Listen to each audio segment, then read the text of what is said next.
प्यारे बच्चों, कल एक हमारा सेल्फ इवैल्यूएशन टेस्ट 5 था। उसमें हमने सिर्फ इलेक्ट्रिक करंट के 16-17 न्यूमेरिकल्स बच्चों को दिए थे। कुछ बच्चों ने तो बहुत बढ़िया परफॉर्म किया, लगभग 1 या 2 सवाल छोड़ करके बाकी सब सही कर लिया। कुछ ने थोड़ा एवरेज किया, 7-8 सवाल किए, कुछ ने 5-6 सवाल किए, कुछ ने तो कुछ भी नहीं किया, अलग अलग बात। तो कहीं दूर से हमारे पास एक इंक्वायरी आई, ये किसी के थ्रू कहीं पहुँचाई फाइल। लोगों ने कहा कि सर इस पेपर का सलूशन दे दिए। मैं कहा चलिए मैं आपको हाजिर करता हूँ। कहीं कौशाम्बी से कुछ लोग थे, कुछ टीचर्स थे। चलिए आज हम आपके लिए इस टेस्ट पेपर का सलूशन ले आए हैं। ज़्यादा बातें नहीं करते हैं। आज हमारे टेस्ट पेपर में पहला ही क्वेश्चन था, ये सर्किट डिज़ाइन था। इस सर्किट डिज़ाइन में हमसे ए और बी के बीच में इक्विवेलेंट रेजिस्टेंस पूछा गया था। हमारा भी कोई बच्चा इस सवाल को सही जवाब नहीं दे पाया। शायद एक आध ने किसी ने दिया हो, नहीं तो ज़्यादातर लोगों ने इस सवाल का सही जवाब नहीं दिया। इसने लगाया भी। बहुत सिंपल सा सवाल था, 10 सेकंड का काम था, जरा देखते रहिए।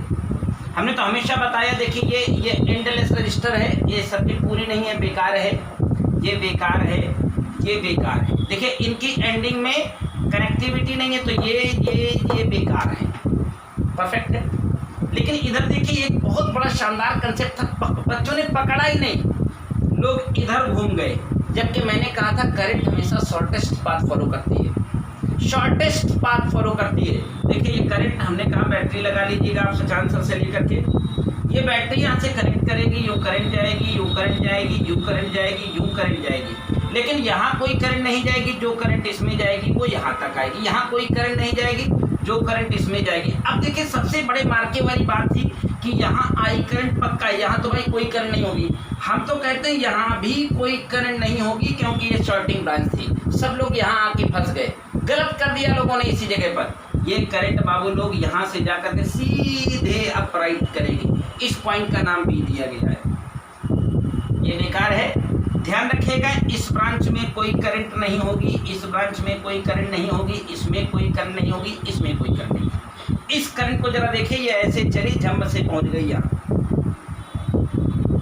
देखो ऐसे आई और यहाँ आ गई। तो सबसे पहले ये और ये पैरेलल में है, तो 3 और 1 4, 4 का पैरेलल 2, 2 का पैरेलल 1, 1 के साथ 5 की सीरीज 6, 6 के साथ 2 की सीरीज 8। इस क्वेश्चन का आंसर था 8। फर्स्ट क्वेश्चन इसका, बस यही वक्त लगना था। देखो ये बेकार था, हटा दो, ये बेकार था, हटा दो, ये बेकार था, हटा दो। और ये बेकार थे इसलिए क्योंकि सारी करंट यहाँ से पास हो गई, यहाँ कोई करंट गई ही नहीं, because it is the shorting case. तो इसको भी यहाँ से हटा दो। लो अब ये हो गया ना मक्खन जैसा।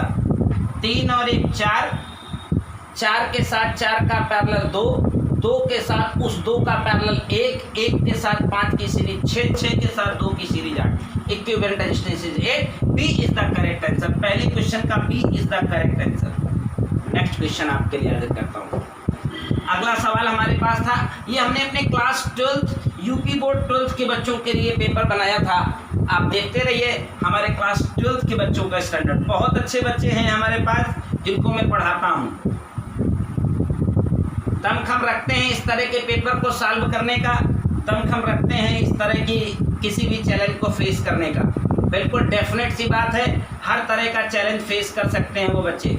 लीजिए 2R 2R 2R 2R, ये सभी स्मॉल आर दोनों, और यहाँ एक कैपिटल 2R, यहाँ भी एक कैपिटल 2R। इस सवाल को हमारे सभी बच्चों ने बिल्कुल सही सॉल्व किया था और विद इन टाइम सॉल्व किया था। बिल्कुल सही जवाब था पी और क्यू के बीच का इक्विवेलेंट रेजिस्टेंस। तो जिसे देखना हो, जिसने बैलेंस व्हीटस्टोन ब्रिज के बारे में पढ़ा हो, इसका इससे रेशियो, इसका इससे रेशियो बराबर है। इस बीच वाली ब्रांच को उखाड़ सकते हैं क्योंकि यह एक बैलेंस व्हीटस्टोन ब्रिज है। इससे इसका रेशियो, इससे इसका रेशियो बराबर है। इससे इस बीच वाली ब्रांच को हटा सकते हैं क्योंकि नीचे वाला भी एक बैलेंस व्हीटस्टोन ब्रिज। जब बैलेंस व्हीटस्टोन ब्रिज है तो माजरा बचा ही नहीं, बीच के उखड़ गए। 2 के साथ 2 की सीरीज 4, 2 के साथ 2 की सीरीज 4, 4R और 4R का पैरेलल 2R, 4R और 4R का पैरेलल 2R। अब इस 2R के साथ छोटे वाले 2R की सीरीज, तो हमने बता रखा है 2 और sorry parallel 2R 2R 4R, 4R के साथ 4R का पैरेलल 2R। इस कैपिटल 2R के साथ स्मॉल 2R का फिर से पैरेलल है, तो हमने तो तरीका बताया है अपने बच्चों को, बहुत आउटस्टैंडिंग तरीका बताया है कि दो रेजिस्टेंस अगर पैरेलल में हों तो इक्विवेलेंट निकालने का दुनिया का सबसे बढ़िया विधान है, दोनों को मल्टीप्लाई कर दो और सम से डिवाइड कर दो। सर्किट का इक्विवेलेंट रेजिस्टेंस हमसे पूछा गया था, पी क्यू के बीच में जो जवाब के साथ आपके सामने हाजिर है 2 capital RR upon R plus R। First is the correct answer. दूसरे सवाल का जवाब था फर्स्ट नंबर। चलिए अगला सवाल क्वेश्चन नंबर 3 था हमारे पास। क्वेश्चन नंबर 3 में था मात्रा हमारे पास 3 नंबर हमसे कुछ कहना चाहता था, क्या आगे नहीं बढ़ रहा, तो आगे कोई बात नहीं था। क्वेश्चन नंबर 3 का सवाल था 4 ओम के आंतरिक प्रतिरोध को एक बैटरी के नेटवर्क द्वारा चित्रानुसार जोड़ा जाता है। नेटवर्क को अधिकतम शक्ति देने के लिए कैपिटल R का मान होगा। देखिए जरा, हमारे पास यहाँ एक सर्किट डायग्राम बना रखा था,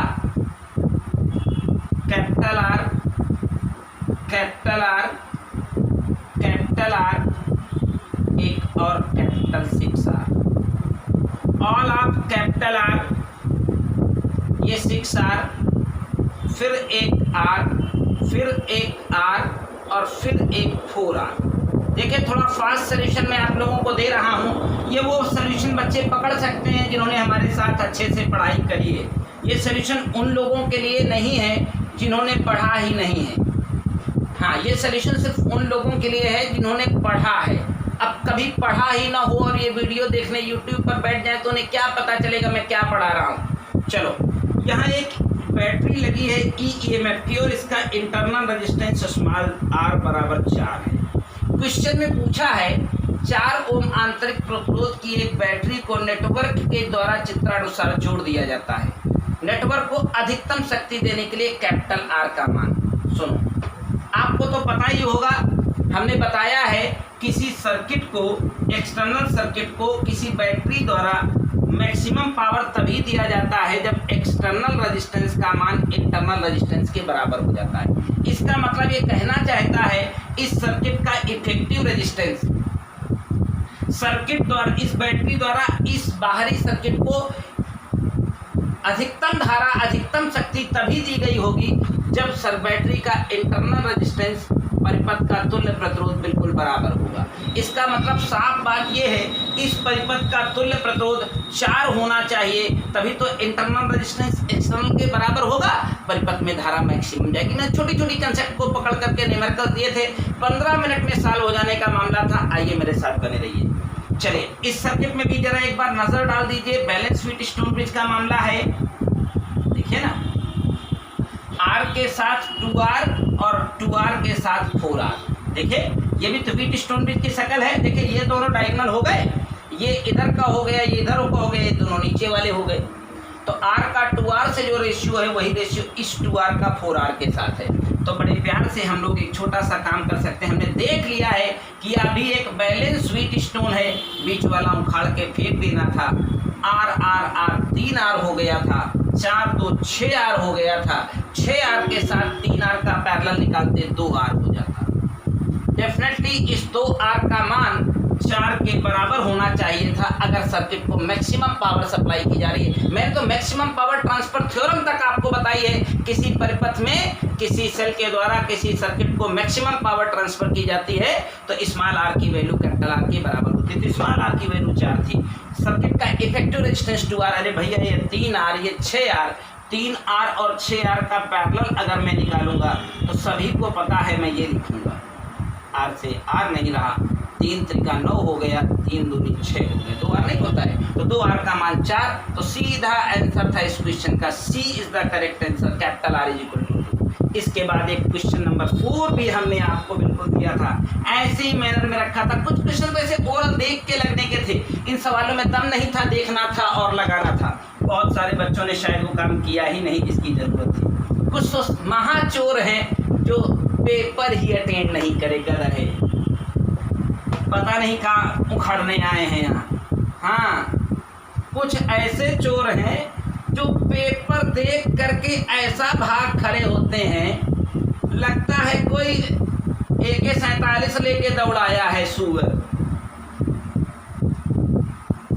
शकल उठाएंगे चले आएंगे, मिठाई बट रही है यहाँ। चलो एक और सवाल फिर से हमारे पास, ये P और ये Q प्रश्न पूछा गया, दिए गए नेटवर्क में PQ के बीच तुल्य प्रतिरोध कितना होगा अगर स्मॉल r का मान 3/2। फिर तो बात की बात है बाबू लोग, ये पहले देखिए सारे स्मॉल r हैं। फिर से एक बार नजर इनायत करिए, एक ऊपर के हिस्से पर नजर डालिए, इसका इससे रेशियो, इसका इससे रेशियो बराबर है। ये एक बैलेंस व्हीटस्टोन ब्रिज है। बैलेंस होते ही इसको उखाड़ देने की परंपरा मैंने तो करोड़ों बार बताई है। फिर नीचे देखिए, इससे इसका रेशियो, इससे इसका रेशियो बराबर है, इसको भी उखाड़ फेंकिए, खूबसूरत सा रिजल्ट आपके सामने है। R और R की सीरीज 2R 2R और 2R, सारी 3 लाइनें 2R की पैरेलल है, रिजल्टेंट होगा 2R/3। इस सर्किट का तुल्य प्रतिरोध, इफेक्टिव रेजिस्टेंस कैपिटल R कह दीजिए या R इक्विवेलेंट बोल दीजिए, ये 2R/3। इसमें R का मान अगर आपने प्रश्न में देखा होता 3/2 दे रखा है, कैलकुलेट होकर के अगर आप निकालते तो इस परिपथ का तुल्य प्रतिरोध 1 ओम आ गया होता।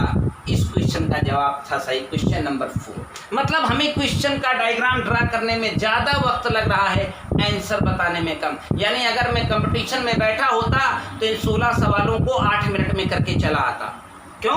हमें तो देखते देखते आंसर पता हो रहे थे, आपको भी पता होने चाहिए, तो आप ऐसे ही लगा के देते, मुझे अत्यंत खुशी होती कि यार बच्चे हमारे उस काबिल हो गए हैं। और वैसे भी यार ये जो बोर्ड की परीक्षा तुम पास करने के लिए बैठे हो ना, गांजा बाबा को ठेका मिला है साले को बोर्ड परीक्षा पास करवाने का तुम्हारी, समझे?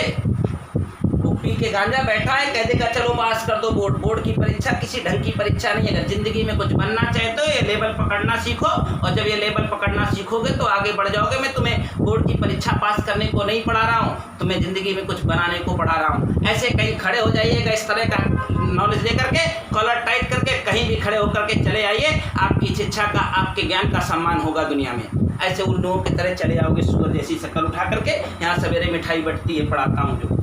चलो अगला सवाल, क्वेश्चन नंबर 5। बहुत सारे बच्चों ने सवाल नंबर 5 सही से अटेंड नहीं किया। कई सारे अच्छे बच्चों का प्रश्न था कि क्वेश्चन नंबर 5 मुझे नहीं आया। ये क्यों नहीं आया मैं नहीं समझ पाया। या तो आप कंफ्यूजन में थे या तो आप सवाल नहीं समझ पाए। मुझे पता है कई सारे बच्चों ने हमसे कल कहा कि उन्हें 5 नंबर सवाल नहीं आया। क्यों नहीं आया, मुझे भी प्रश्न उठता है। मुझे अपने ऊपर संदेह हो रहा है, क्या मैंने तुम्हें अच्छा नहीं पढ़ाया? नहीं, मैंने तुम्हें अच्छा पढ़ाया था, तुमने अच्छा पढ़ा नहीं। मैं दिखाता हूँ।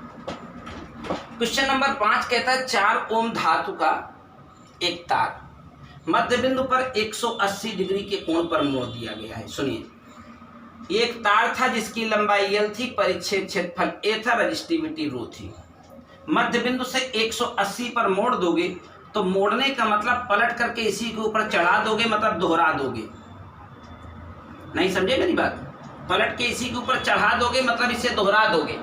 अरे मेरे भाई, ये तार ऐसे मोड़ करके इसी के ऊपर चौथिया दो तो एरिया डबल हो जाएगा और लंबाई आधी हो जाएगी। इस तार का प्रतिरोध 4 ओम था तो 4 = लिखना चाहिए था आपको रोयल अपाने। इससे 100 गुना ज़्यादा स्टैंडर्ड के सवाल मैंने आपको आपकी किताब में करवा डाले। यकीनन आपकी कुमार मित्तल और NCERT वो किताबें हैं जो आपकी ज़िंदगी और तकदीर दोनों बदलती हैं। क्यों नहीं पढ़ते हो ईमानदारी से? यस, नया रेजिस्टेंस मुझे चाहिए तो रजिस्टिविटी तो रो की रो रहेगी, लंबाई L/2 हो गई है, परिच्छेद क्षेत्रफल डबल होके 2A हो गया है। चलिए इस नए रेजिस्टेंस का ताना बाना मैं बुन देता हूँ, आपको बताता हूँ कि वैल्यू कितनी होगी। अंदर अंदर बाहर बाहर हिसाब लगाऊंगा तो ऊपर 4 जाएगा, 4 से 4 काट देंगे, R का मान 1 होगा।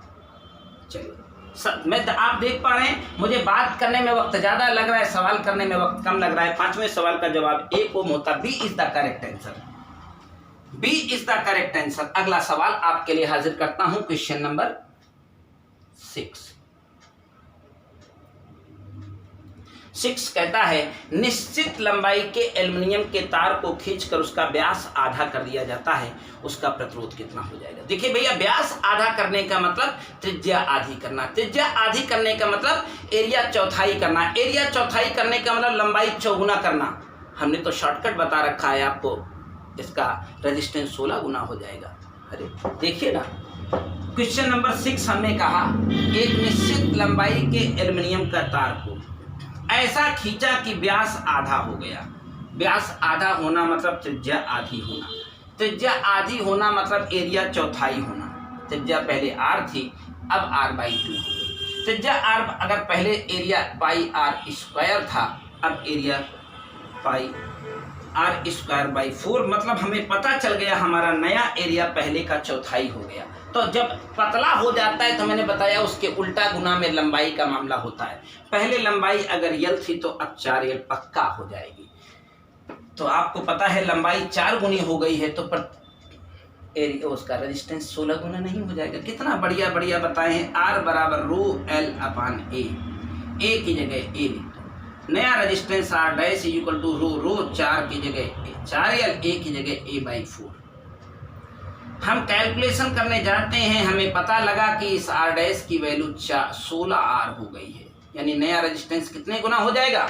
16 गुना हो जाएगा। D is the correct answer. हम यही कहना, सुनना, समझना, जानना, जनवाना चाहते हैं कि क्या तुम सही हो। आओ आगे आओ। 7वां सवाल हम लगाने की इच्छा नहीं रखते हैं। बच्चों का आंसर बिल्कुल सही आया है, एवरीवन का सही आया है। उसका कारण क्योंकि इसमें कुछ नहीं दिया था, मैंने डायरेक्ट R = ρl/A लगाना था। क्वेश्चन दे रखा था 100 सेंटीमीटर लंबे अर्थात 1 मीटर लंबे 2 मिलीमीटर व्यास की बात कर रहा है, तो त्रिज्या 1 मिलीमीटर हो जाएगी। 10⁶ सेंटीमीटर स्क्वायर इसका एरिया हो जाएगा। और तार का प्रतिरोध बता दिया गया था 0.7 ओम। तो हमसे पूछा था प्रतिरोधकता, तो हमारे पास एक सुंदर सा फार्मूला था R = ρl/A। सभी बच्चों ने इस क्वेश्चन को लगा लिया था। R दिया था, L दिया था, A हुआ था, रो निकाला था, और रो की वैल्यू शायद बच्चों की जो भी आई होगी, I don't know about to this, समझौता 2.2 या 0.22 10⁻⁴ इसमें से कोई एक आंसर होगा। आंसर आप चेक कर लेना, मैं चेक करके बता दूंगा। कहो तो निकाल भी लूँ, कोई दिक्कत नहीं। Question number 8। एक तार का प्रतिरोध R है, इसी प्रकार का एक अन्य तार जिसका केवल व्यास दुगुना है। ध्यान दीजिएगा, सब कुछ सेम है, सिर्फ व्यास दुगुना है। तो एक तार था जिसका प्रतिरोध R था, रजिस्टिविटी रो थी, व्यास यानी एरिया के लिए कह सकते हो πr²। सब कुछ सेम था, रो सेम था, लंबाई सेम थी, बस अंतर ये था शक्लो सूरत, रो, रजिस्टिविटी सब कुछ सेम था, बस व्यास दुगुना था। तो एरिया चौगुना नहीं हो जाएगा? अरे R की जगह 2R करोगे तो 4 गुना हो जाएगा। और जब एरिया चौगुना हो जाएगा तो उसका प्रतिरोध R/4 नहीं हो जाएगा? अरे यार मालिक, तुम लोग टोपा ही हो क्या? R = ρl/A होता है इसका। तो इसका प्रतिरोध पहले R था, अब नया प्रतिरोध R डैश हो जाएगा, रो रहेगा, L रहेगा, एरिया 4A हो गया है। अब एरिया चौथाई हो गया तो आपको पता है चौगुना हो गया है, तो R डैश की वैल्यू R/4 हो जाएगी। अर्थात अगर आंसर में 0.25 R आ रहा है तो ये आपका आंसर होगा। क्वेश्चन नंबर 8 आपके हवाले कर दिया। क्वेश्चन नंबर 9 के ऊपर आ रहा हूँ। क्वेश्चन नंबर 9 से वास्ता रखता है अगर जो बच्चे, तो हमने कोड की किताब का सवाल दिया था आपकी। सवाल को लिखने में वक्त ज़्यादा लगेगा, लगाने में कम लगेगा। सभी बच्चों को इस सवाल का जवाब पता होगा जो बच्चे अपनी कुमार मित्तल खोले थे। कुछ ने तो कल कमेंट करके बताया मुझे कि उन्हें केवल 90 नंबर आ ही रहा है, बाकी कोई आ ही नहीं रहा है। मतलब वो सुपर नकलची सुगर थे पूरे वाले, जो उन्हें कुछ नहीं आ रहा था और ये काम अंजाम दे रहे थे। 1 1 4 1 1 1 1 1 4 8 1 1 8 2 2। तो हमने बताया जिन बिंदुओं के बीच में इक्विवेलेंट रेजिस्टेंस चाहिए बैटरी लगाया करो। बैटरी से निकली करंट यहाँ जाएगी, हमेशा सर्किट के एंड पर जाने का मामला होता है। ये दोनों की एंडिंग टूटी हुई है तो ये दोनों रजिस्टर डेड रजिस्टर कहे जाएंगे। हटा दो, ज़्यादा अच्छी फीलिंग आएगी। हट गया भैया, हट गया। चलो गिनना शुरू करो, हमेशा सर्किट के एंड से चलते हैं। 1 1 4 1 1 8 हो गया। ये सभी 4 8 ये सारे रजिस्टेंसेस सीरीज में आ गए, इक्विवेलेंट 8 हो गया। 8 के साथ 8 का पैरेललिटी होगा, 4 डिवाइड हो रहा है करंट। पैरेललिटी आ गया तो 8 8 का पैरेलल 4 हो जाएगा। फिर से ये 4 हो गया, 1 1 4 1 1। फिर से 8 हो गया, 8 के साथ 8 का पैरेलल 4 आएगा, 4 2 2 इक्विवेलेंट रेजिस्टेंस 8 होगा। सर्किट का इक्विवेलेंट रेजिस्टेंस 8 पूछा गया था, 8 हमने निकाल दिया आपके लिए। करेक्ट है। आगे बढ़ता हूँ। क्वेश्चन नंबर कौन सा फिनिश हो गया? ये सवाल नंबर फिनिश कर दिया गया आपके लिए 8। क्वेश्चन नंबर 9 नंबर था। क्वेश्चन नंबर 10 हमने दिया था, ओरल सवालों को दिया था बच्चों को। हमें सवाल लिखने में वक्त ज़्यादा लग रहा है, लगाने में वक्त कम लग रहा है। ऐसे सवाल दिए थे। जिन बच्चों ने ईमानदारी से अपनी किताब पर काम किया था उनके लिए टेस्ट पेपर घास फूस समान था। ये टेस्ट पेपर हमारे वैभव ने, हनी ने विद इन टाइम 40 मिनट के अंदर पेपर का पूरा सॉल्यूशन भेज दिया था और ज़्यादातर सवालों के जवाब बिल्कुल सही थे। कंफ्यूजन वाला कोई मामला नहीं। बाकी अपना पेपर मिला लेंगे। ये 3 ओम है, ये 1 ओम है, ये 3 ओम है, ये 3 ओम है, ये 1 ओम है। इसका नाम A है, इसका नाम B है। हमसे VA-B भी पूछा गया था। सुनो, सबसे पहले हम ऊपर की ब्रांच और नीचे की ब्रांच की करंट का पता लगा लेते हैं। ऐसे देखिए, ओरल लगा देता, अभी तक समझा के लगाता था, आज ओरल लगाने का। कैसे ओरल लगाता हूँ जरा आप ध्यान दीजिएगा।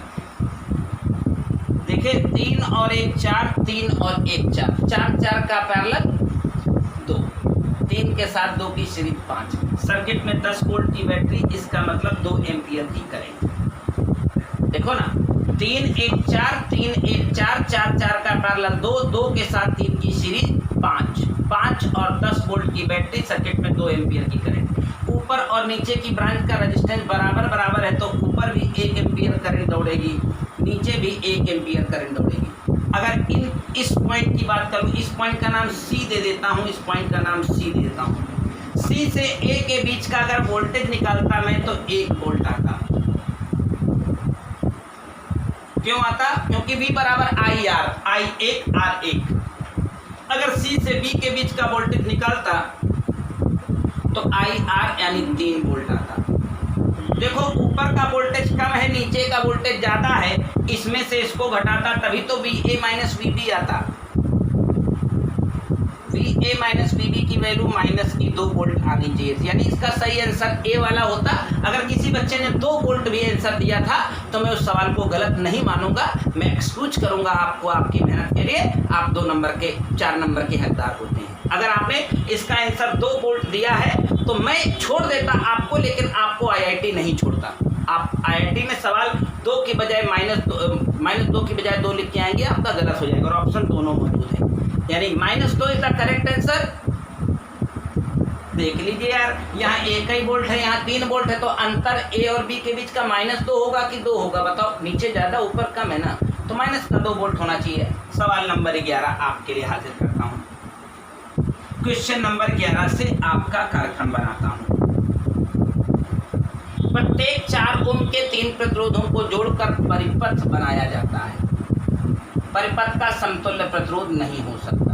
सुनो, एक छोटा सा सवाल था, इस तरह का सवाल प्रैक्टिकल क्वेश्चन होता है। 4 ओम के 3 रेजिस्टेंस है, तो कह रहा है 4 ओम के 3 रेजिस्टेंस लेकर के कितना प्रतिरोध बन नहीं सकता है। तो सुनो, अगर मैं, आपके पास ऑप्शन है 4/3, आपके पास ऑप्शन है 3, आपके पास ऑप्शन है 12, आपके पास ऑप्शन है 6।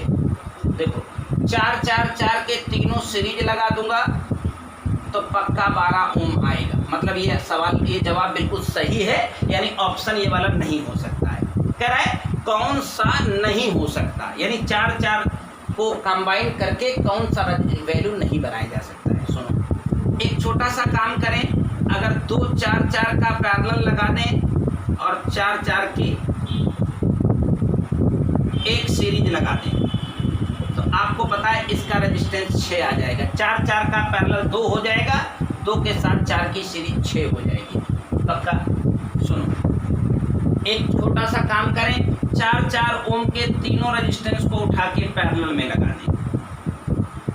4 के तीनों पैरेलल में 1/4 यानी कुल मिला के जितना होगा उसका 1/3, यानी ये आंसर भी बिल्कुल सही है। 4 4 ओम के 3 बराबर रजिस्टर हैं तो उनसे 6 ओम का सर्किट भी बनाया जा सकता है, 12 ओम का सर्किट भी बनाया जा सकता है, 4/3 ओम का सर्किट भी बनाया जा सकता है, लेकिन 3 ओम किसी भी तरीके से लगा करके पाया नहीं जा सकता। यानी मेरा एटलीस्ट 11 नंबर सवाल का सही जवाब था बी नंबर। चलो भैया, फिर 12 नंबर सवाल बिल्कुल 10 नंबर सवाल की तरह था, मैंने कॉपी सवाल मार दिया था वहीं से, लेकिन फिर भी लोग अटके रहे। आप ओरल देख करके जवाब दे सकते थे, अब की बार प्लस का 2 आंसर आना चाहिए। मैं दिखाता हूँ। ऊपर एक बैटरी लगाई गई थी, यहाँ एक रेजिस्टेंस फॉलो करना था, ये 4 ओम था, ये 2 ओम था, ये एक 2 ओम था, ये 4 ओम था, और बाहर कनेक्टेड 1 ओम का रेजिस्टेंस था। एक 10 वोल्ट की बैटरी 1 ओम इंटरनल रेजिस्टेंस के साथ, 4 ओम, 2 ओम, 2 ओम, 1।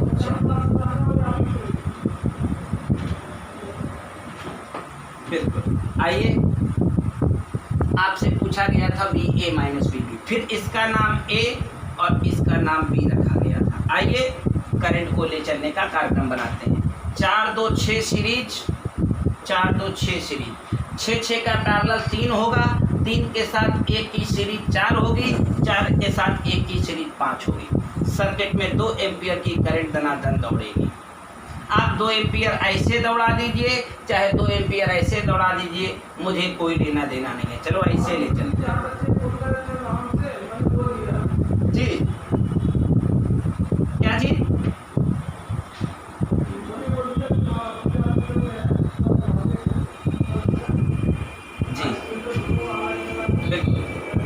सी और ए, सी और बी, सी और ए के बीच में देखिए हमने कहा ऊपर नीचे का ब्रांच रेजिस्टेंस सेम है तो करंट बराबर बराबर डिवाइड होगी।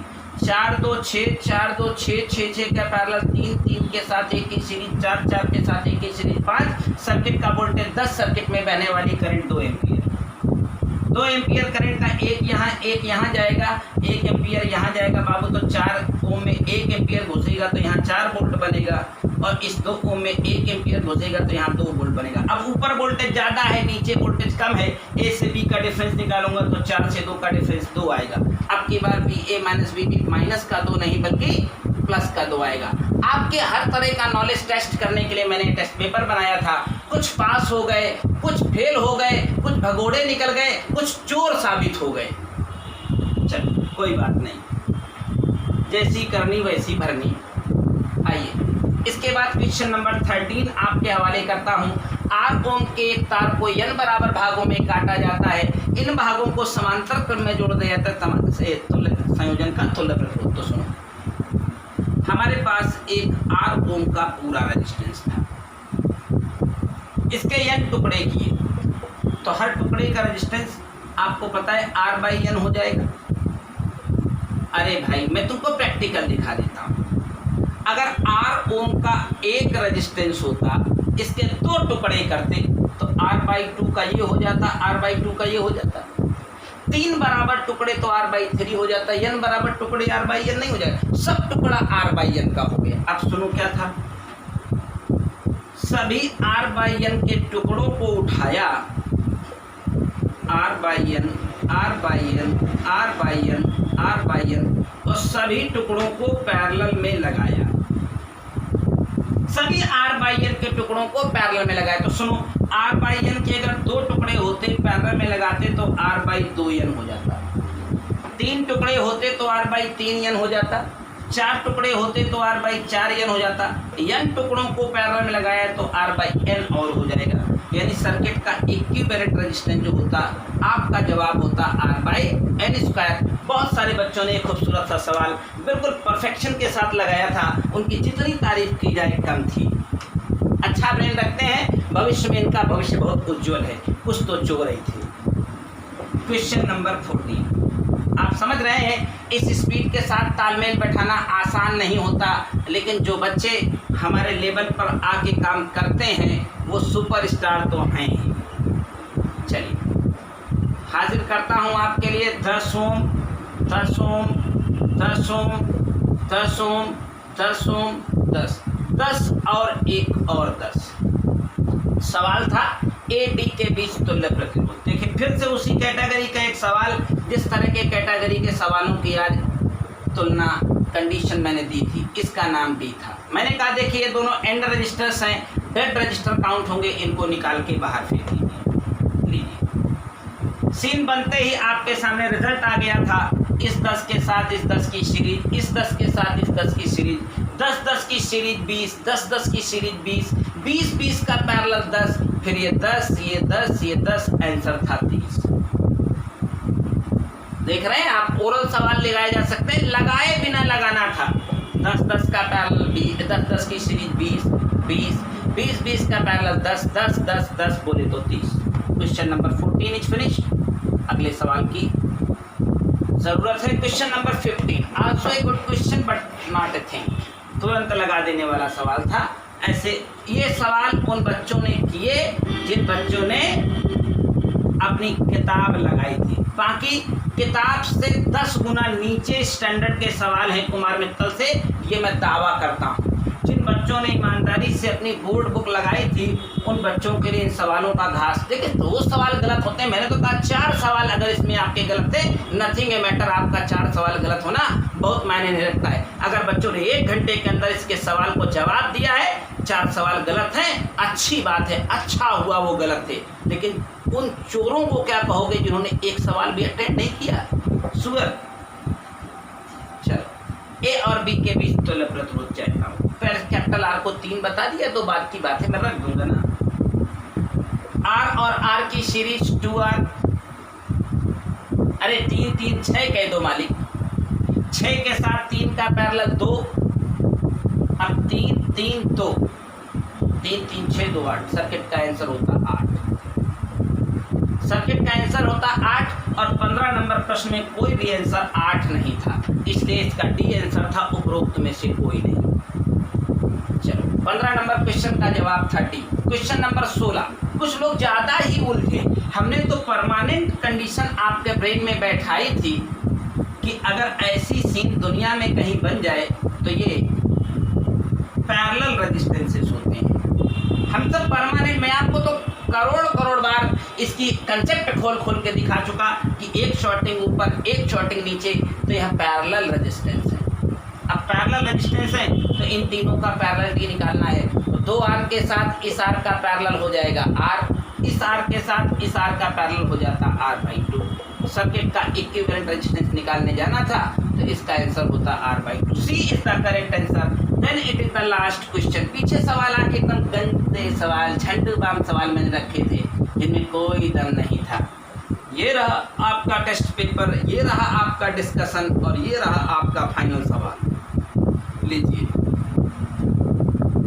ये सवाल सचान क्लासेस टैगोर टाउन के उन जीनियस स्टूडेंट्स के लिए थे जो वाकई दुनिया में अगला परचम लहराने के लिए दावेदारी पेश कर चुके हैं। चलिए, ये करंट यहाँ जाएगी, ये करंट यहाँ जाएगी, ये करंट यहाँ जाएगी। प्रश्न पूछा है परिपथ में बहने वाली धारा मतलब बैटरी से निकलने वाली धारा। अरे गधो, ये करंट यहाँ जाएगी तो इन दोनों में सीरीज में जाएगी, तो 3 3 की सीरीज 6 के साथ 3 का पैरेलल 2, सर्किट का इफेक्टिव रेजिस्टेंस 2, सर्किट का इफेक्टिव वोल्टेज 2, सर्किट की इफेक्टिव करंट 1 था इसका सही आंसर। अब इसका एक आंसर कहाँ लिखा गया था, कौन सा ऑप्शन था, मैं बताता हूँ।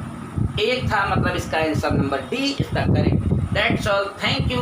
हमने कहा जो बच्चे एग्जामिनेशन पेपर, टेस्ट पेपर देते हैं और उसमें कुछ करते हैं वो अच्छे होते हैं, तो अच्छों में अपना नाम लिखाओ तो बताओ, ना नाम लिखाओ तो बताओ, टोपा हो तो बताओ, बात खत्म।